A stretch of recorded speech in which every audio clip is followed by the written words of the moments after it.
Hello, everyone. This is TCM. I'm Alicia Malone, and this afternoon we've been watching a lineup of films picked for us by our TCM Backlot members.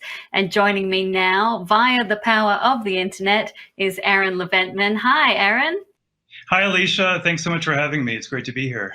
Oh, it's so lovely to talk to you. And before we get into your pick, I wanted to ask you a bit about yourself. You're in Santa Fe, New Mexico right now, but you were born in Newton, Massachusetts. So did you have Correct. much access to classic films when you were growing up? I did. Before the days of home video, when I was little, there were all these great revival houses in the Boston area, like the Brattle Street Theater, the Coolidge Corner Cinema, and that was my very early film education. And I really attribute my love and passion and work I've done in film to my early exposure to a lot of great classic films because of the exposure to those great revival houses. Oh, that sounds wonderful. And I hear that you have an encyclopedic memory when it comes to when you saw a film, where you saw it, who you were with, and what you were eating at the time. So tell me about your pick, Crossing Delancey, 1988. Do you remember where you were and who you were with and what you were eating when you saw this film? Yeah, so I was going to college in Santa Cruz, California, but I was visiting my family in Boston, Massachusetts, and the film was being shown at the Boston Film Festival. I really wanted to see Crossing Delancey because I've always loved the director Joe Silver's work. And so I was excited to see her new movie, and I saw it with my friend Pamela Geddes that I frequently went to movies with. And I was fortunate because the director, Joe Silver, one of my idols, was actually at the screening and introduced the movie. So it was a really early screening of the film. It hadn't been released yet. And it's always very exciting to be one of the first audiences to see a movie that then becomes a classic. And could you tell when you were watching it at that early time that this would become a classic? I think because I had this range of emotions watching it, and I felt like I was very much not just watching a movie, but living in the world with these characters.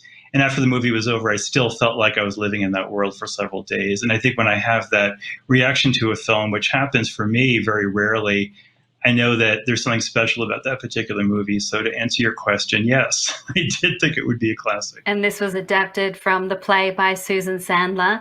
I know that you're a playwright yourself. So how do you see this as fitting into or maybe standing apart from other romantic comedies?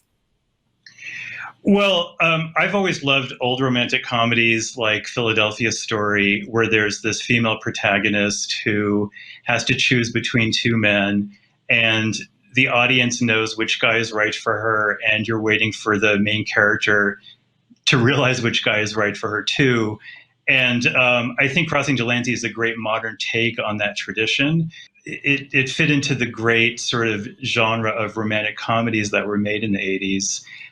There was a kind of innocence and a sort of nostalgia for that period of time when we had so many strong romantic comedies in that decade. And I think Crossing Delancey, although I think it comes from an older tradition, really fit into well to that decade of great romantic comedies. Yeah, I mean, I feel nostalgic for those times. I will love a good romantic comedy when it's written well.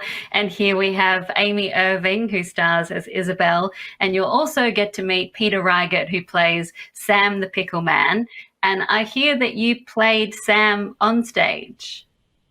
I did. I was in a production of Crossing Delancey here in Santa Fe about 3 years ago. And I've been in many plays throughout my lifetime. And probably of all the characters I've had to play, Sam is the one that I identified and loved the most. And I remember after the last performance, I was like mourning, like losing Sam in my life. Of course, he's still in my life in many ways, but I feel like I'm Sam a little bit. But I think what I love so much about Sam is his love for both the older tradition and modernity where he's living now. I think he has such respect for his family, for his past, for his tradition. And even though he has his own aspirations, I think he values what's really important in life, which is love, romance, tradition, family. And the older I get, the more I appreciate Sam. Yeah, I definitely appreciate Sam too.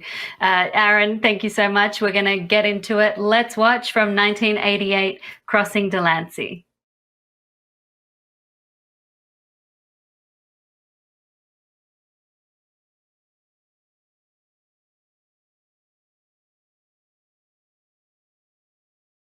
That was Crossing Delancey, directed by Joan Micklin-Silver, and the TCM backlot member who chose it for us to watch today is Aaron Leventman, who joins me again. Now, Aaron, were you like me in that moment that Sam says, "Schmuck, what are you still doing here?" You thought, exactly. It's one of my favorite lines in the movie, and partly because I felt that in my life at certain points, and whenever I do, I remember that line.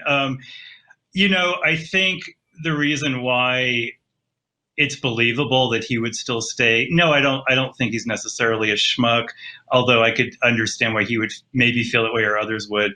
I think it shows what a connection that he has for Izzy at that point, and that he's just never willing to give up on her. And that I think he's confident enough in himself that he knows that she's going to eventually come to him at some point if he holds in there long enough. And that brings us to your favorite moment in the film. So seeing it again, there was a moment I'd forgotten about that I always almost tear up, and it's when Sam goes to visit Izzy at the literary reading, and he's obviously not very comfortable. He gets kicked in the head and decides he's going to take a walk and come back, and he assumes that Izzy, because it's her world, is going to stay at the reading. And he says, "So I'm assuming you want to stay." And she says, "No, I don't want to stay." And I think that for me, that's my favorite moment. I think it's a real turning point, not just for the two characters, but I think in the film itself and for the audience, that we realize there is a deep connection these two characters have, even if there's obstacles that's getting in their way of them getting together. Absolutely. Wonderfully played by Amy Irving and Peter Riegert. Yes. There's also a whole host of colorful characters in these roles. Mm-hmm. What do you think about the casting? You have Riesel Bozic, it was the first time she had made a film. She was from the Yiddish Theater. Amazing casting choice. You can't imagine anyone else in the part as Bubby. And Amy Irving and Peter Riegert just have so much chemistry in the film. Just to acknowledge that actress-director Melanie Mayron had originated the part in the off-Broadway version. Amy Irving is completely different, but she's, fabulous in the movie. And also to mention Suzy Roach, who plays her friend that she tries to fix Sam up with.